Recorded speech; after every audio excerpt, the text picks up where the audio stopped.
How would you like to influence what goes into this and have a real say in the future government of our country? Well, you can, because that's exactly what Partnership in Power is all about. It's about ordinary party members like you and me having a say in future policy alongside NEC members, ministers, and even the cabinet itself. At no time in the history of politics in this country has such an inclusive policy-making process like this taken place. This is your chance to make a difference, to ensure that the voice of ordinary people is heard and to make sure that the government never gets out of touch with the people who elected it. In short, Partnership in Power is about democracy. Partnership in Power is a tremendous opportunity for Labour Party members to be involved in deciding the policies of the Labour Party and of a Labour government. It's about involving as many of our members as possible in writing the next manifesto and developing policy for the next Labour government. Partnership in Power is a tremendous, fantastic, wonderful opportunity for the party and the government, for rank and file members and the ministers to work together, develop policy to make sure that we get that second term. I think it's very important for the Labour Party to set an example of democracy in our society. We are a democratic socialist party and have a responsibility to set a high quality of democracy in our work, and this new system helps us do that.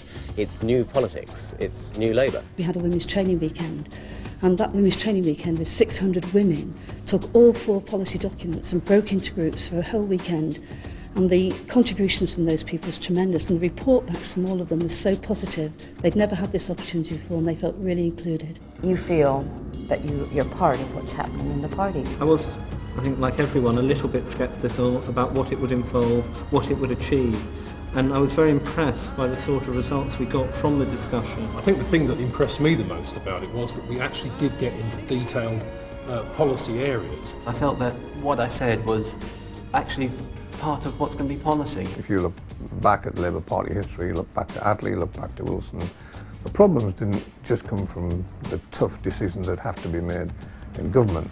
The problems also came in a big way through a gap opening up between the party and the government.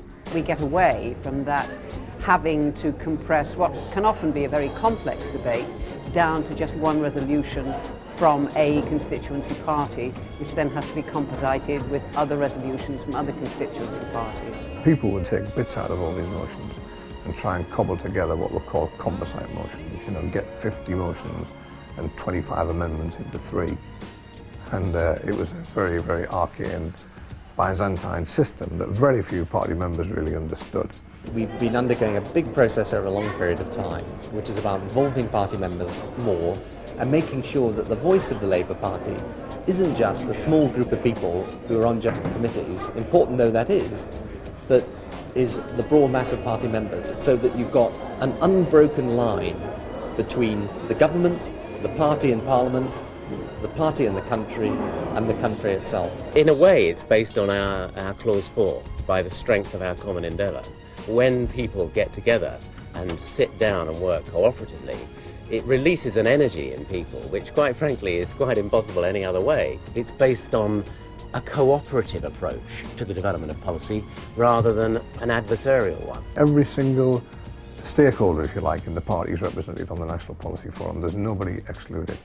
I think Partnership in Power is brilliant for young people because it gives us the chance to have our say. 6,000 to 8,000 members have taken part in local policy forums, and that's only in a few months because it's only just begun. This is about a completely new way of making policy, and you've got ministers and cabinet ministers at those meetings, and they have to listen, and they want to listen what ordinary members have to say. For example, in our northwest region, we know that something like 62 of the constituencies in that region have either run or will be running a policy forum.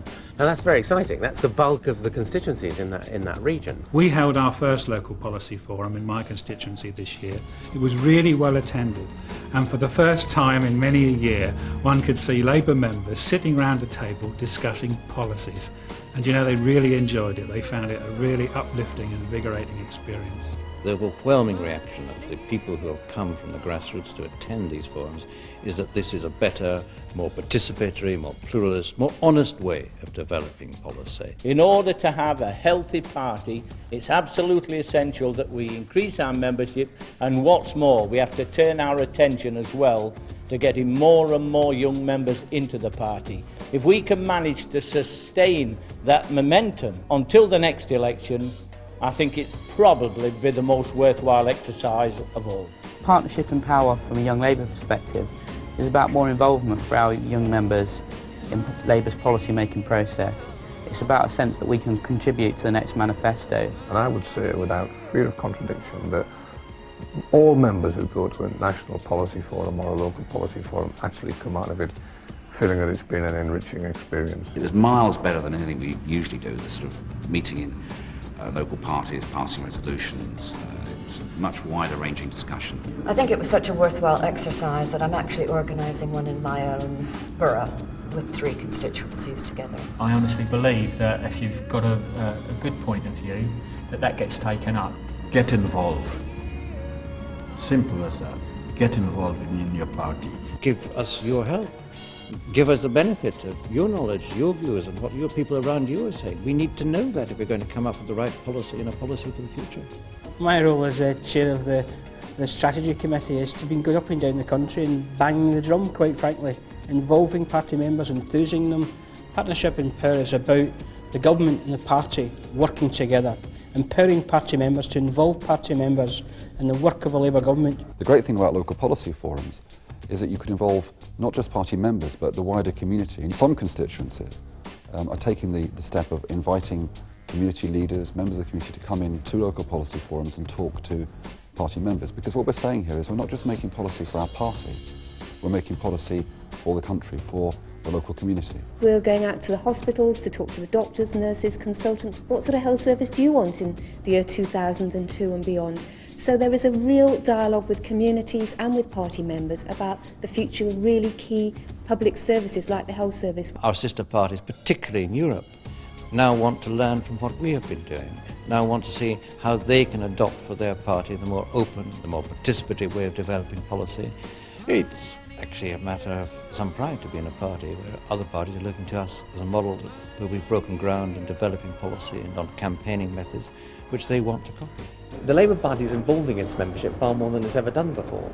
And people should go along to these local policy forums, express their point of view, urge different policy changes, and that dialogue is a genuine dialogue, and we want to involve people. So the message to new members is come along, you'll be listened to, you'll learn a great deal, you'll feel enthusiastic about the experience. Partnership in Power has enabled us to produce a way of developing policy that is open to participation, it's honest, it's frank, it provides for a real dialogue between those who speak for the party and act for the government and the party membership, a searching dialogue, a challenging dialogue, and one in which we can make sure by working together we're both working in the same direction.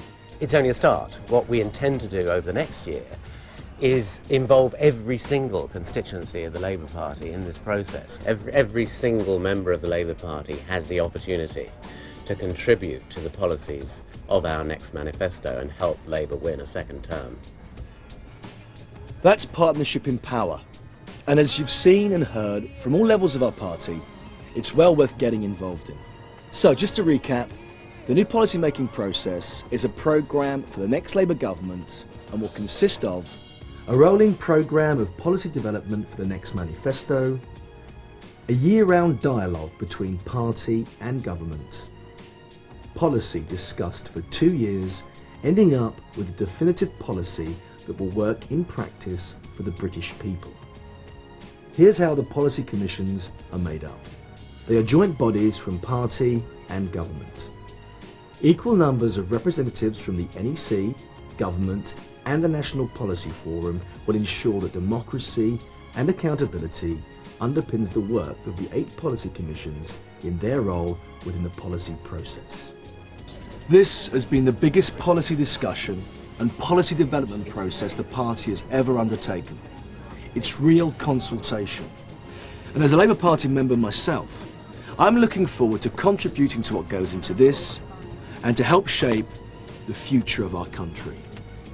Now, if you'd like to find out how you can become involved in Partnership in Power, then please call us on 08705 900 200.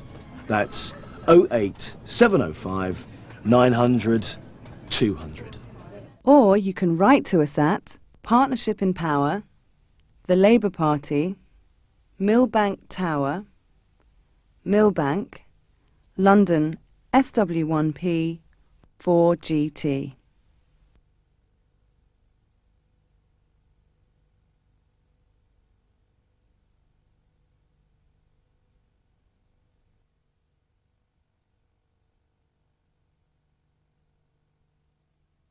The party has started to adapt to being in power.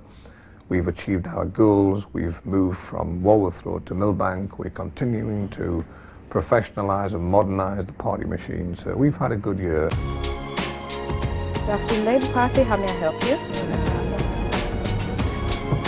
Gentlemen in the reception.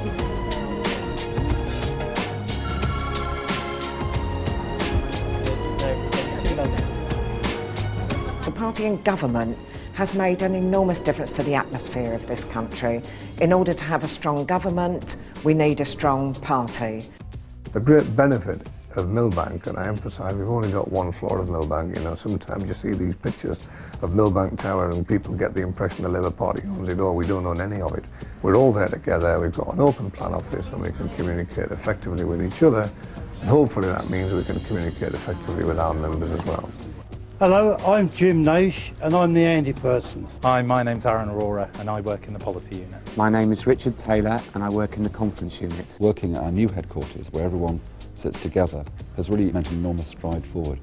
Hi, my name's Bridget Sweeney and I work in events. Hello, my name is Lorraine Hutchins. I work in the commercial marketing unit of the Labour Party. There's a greater amount of understanding and respect across the organisation which has built up, partly because as a party we've modernised, but also working in one place really pushes that forward.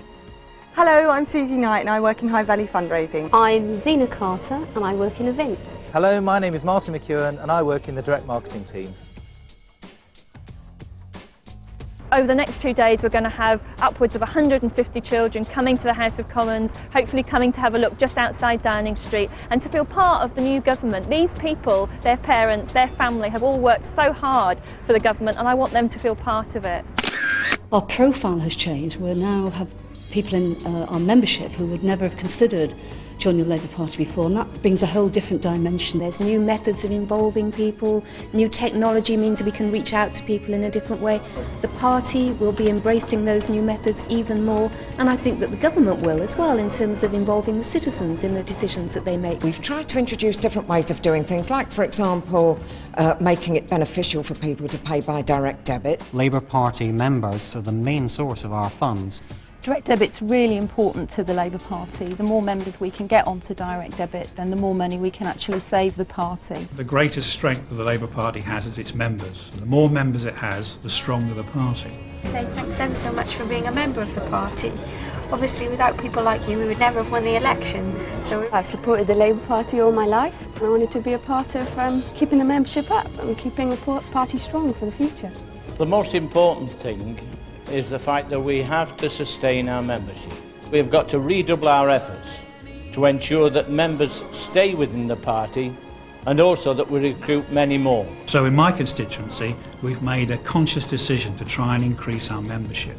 We've actually recruited more than 160 new members since the election. It's great. It brings new people, new enthusiasm, new initiative and new drive into our party. I'm Gerry Ryan and I work for the Information Systems Unit. My name's Lee Garrett and I work in the Conference Unit. I'm Jill Pellage and I work in the Communications Unit. My name's John Watts. My name's Mano Mile-Bargnum. Hello, I'm Tom Buick. My name's Catherine Carter. My name's Greg Cook. I'm Howard Knight. My name's Neil Bendel. Paul Cottingham. Brian Hippoff. John Breggins. Mary Doherty. Cavendish Carrier. Patrick Loughlin. Pauline Lawrence. Richard Watts. Tracy Paul. I'm Bob Smith and I work in Reprographics at Labour Party headquarters.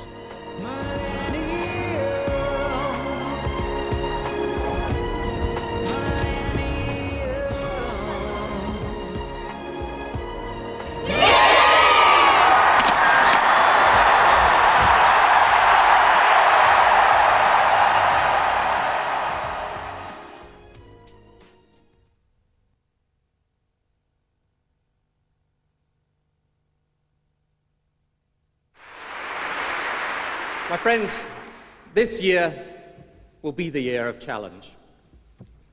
Last year, we celebrated victory. This year, we meet in more mature, sober reflection. We have pride in what we have done, but we have the wisdom to accept there is much more to do. So I challenge business. You are the wealth creators, vital to the success of everything we do, and we will work in partnership with you as a pro-business, pro-enterprise government, pursuing policies for the long term. But be honest. Your fundamental problem is not high interest rates or a high pound. It is too few first-class managers, too little investment, too little productivity, too little instability in economic management.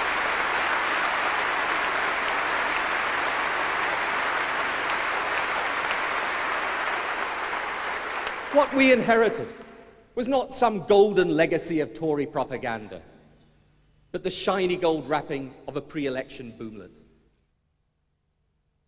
Backbone, not back down, is what Britain needs.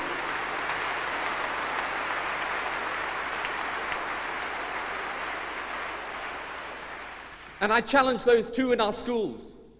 There is no task more important than yours, for in your hands lies the future of our children. We are rising as a government to that challenge. £19 billion extra spending.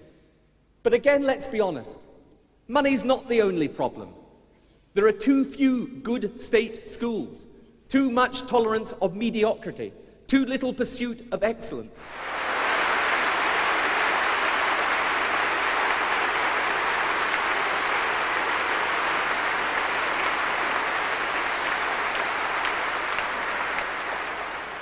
Not a single one of these challenges is easy. But we've faced already a challenge as hard as any other. Imagine the pride I felt in this country when I took a call from no less a person than Nelson Mandela, saying that Northern Ireland cast a beacon of hope across the globe. Of course, we're not there yet. Decommissioning, setting up the new executive, a lot to sort out. And we will never forget the tragedy of Omar. But it was there that the terror finally lost its power to divide, and instead it unified. And how was it done? It took the British, the Irish, the Americans standing together as never before. And I thank Bertie Ahern for what he has done, and I thank Bill Clinton too.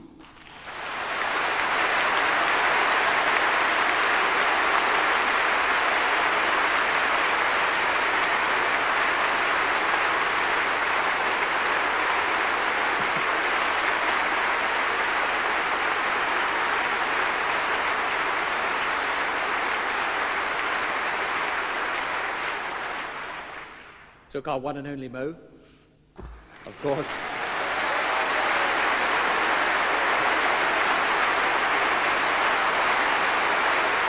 And let me warn you, warn us, the Labour Party, when we make reform, people will oppose you. They will stand up at public meetings and be applauded for attacking you. When you reform welfare, they say you're betraying the poor. When you tackle crime, it will be an affront to civil liberties. When you take on inflation, you'll be destroying industry.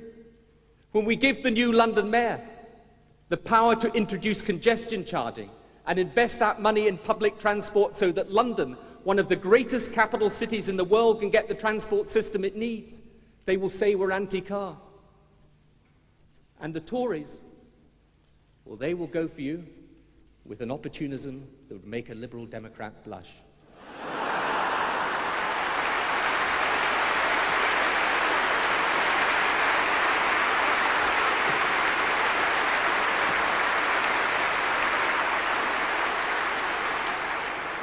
Like their health and education spokesman, condemning us for not spending enough, while their leader denounced us for spending too much. Or those two extraterrestrials in charge of Tory economic policy, Mr. Maud and Mr. Redwood, if you remember accusing Gordon of snubbing the unions by not going to the TUC, and claiming our policy on the coal industry was betraying miners' jobs. Yes, there will be attacks to the left of you, attacks to the right of you, attacks from behind and in front. Welcome to government.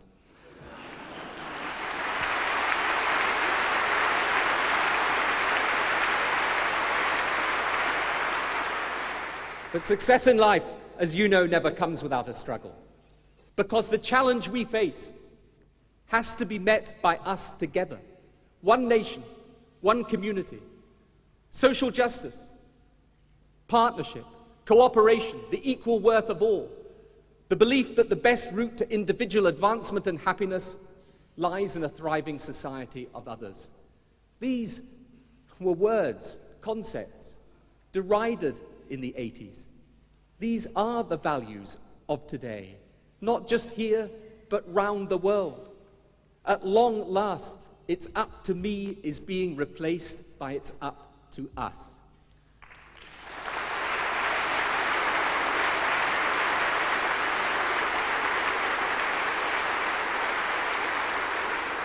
And that crude individualism of the 80s is the mood no longer. The spirit of the times today is community. Consider the Tories in their 18 years. How was it that a Tory party that in 1979 came to power, the party of law and order, of attacking welfare scroungers, of the family, ended up presiding over a crime rate that doubled, welfare spending that tripled, and the family in greater decline than ever before? Because they really did think there was no such thing as society. To those who say devolution has let the genie out of the bottle, I say look at the Tories. They clung to the status quo. They don't have a single seat in Scotland or Wales to show for it.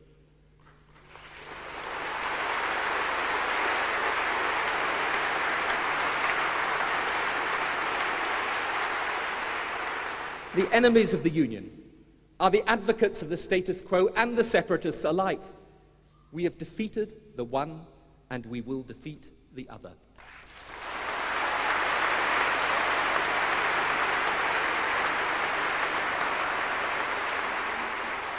There's the SNP. They want Scotland wrenched out of the UK, and relations with England, can you believe it, run by a Minister for External Affairs as if we lived on separate planets. Forget for a moment the threat to jobs, to industry, when 50% of Scottish trade is with the rest of the UK. It is wrong in principle. It is the wrong values. Instead of solidarity, it is separatism, isolation. They look at England as the Tories look at Europe. And I say enough of this narrow chauvinism masquerading as idealism. Scotland stronger with England, England stronger with Scotland, standing stronger together. I want for my children the Britain that you want for yours. Of course I want them to be successful and to go on and make a decent living. But I want more than that. I want them to grow up in a country of which they feel proud. I want to build for them a country in which their children can play safely in the park and can walk home at night without fear. A country in which every school is a good school, every child able to fulfill their potential. A country in which every colour is a good colour and every member of every race able to fulfill their potential. A country in which the sick are cared for and the weak are tended by the strong. A country in which every parent treasures their children when young and every child cherishes their parents when old. That is a country to be proud of. That's a community worth the name. And as our children's prospects rise, so our country's prospects rise. As our children grow in confidence, so our country grows in confidence. And as our country grows in confidence, that challenge I described, it doesn't seem so daunting after all. By the strength of our common endeavour, we achieve more than we achieve alone. Clause 4, Part 4 of our new Constitution.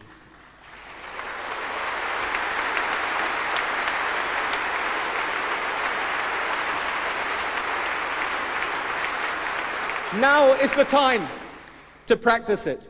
No retreat from the road to the future.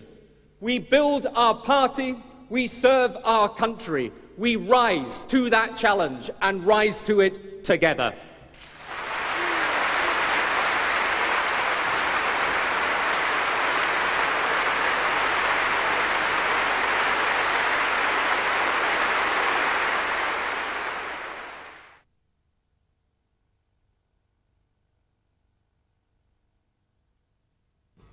Let me say, Blackpool and Labour are like fish and chips. They go together, don't they?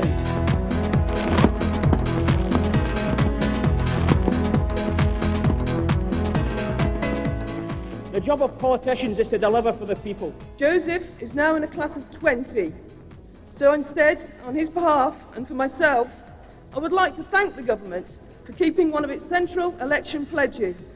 Waiting lists fell by 3,000 in May. They fell by another 21,000 in June, by another 20,000 in July. And today I can announce they fell by another 20,000 in August. The supertanker has turned. I really enjoy having a Labour government. May the 1st, 1997 was the best night of my life. I made a rash promise that night. I said I would have a whiskey for every Tory that got beat.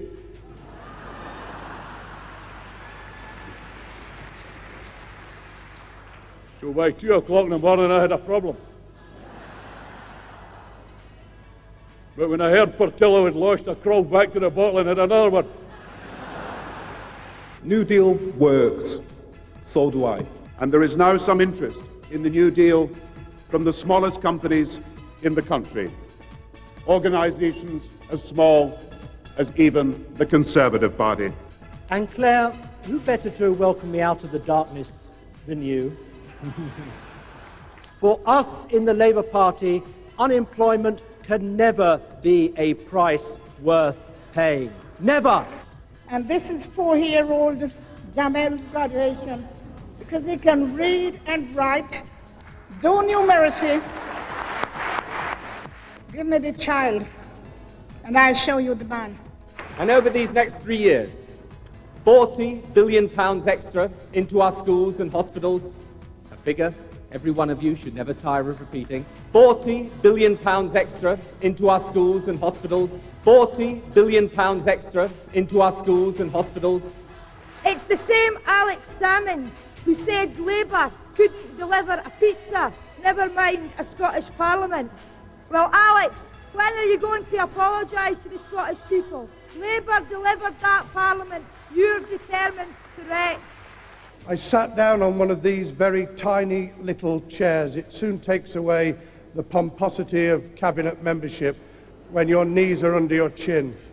And I put my arm round the little person next to me, and in my most loving Secretary of State voice, I said, "And how old are you, my love?" 23, she said. On top of that £1.25 billion extra that we're putting into the police service over the next 3 years, we are investing a further £250 million over those 3 years on a coordinated strategy to reduce crime right across the country. But what we do have is an opportunity that comes to few to actually write our history for the future. Write the script. The future is now in our hands. I wish you well, and I know that in Northern Ireland things will only get better. Took our one and only Mo, of course.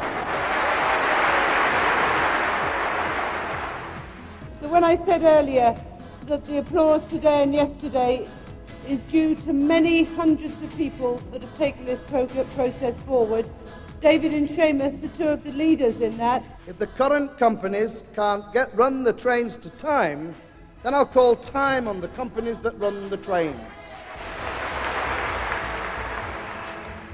And if any of you rail companies get cold feet, you know where to hand in the keys.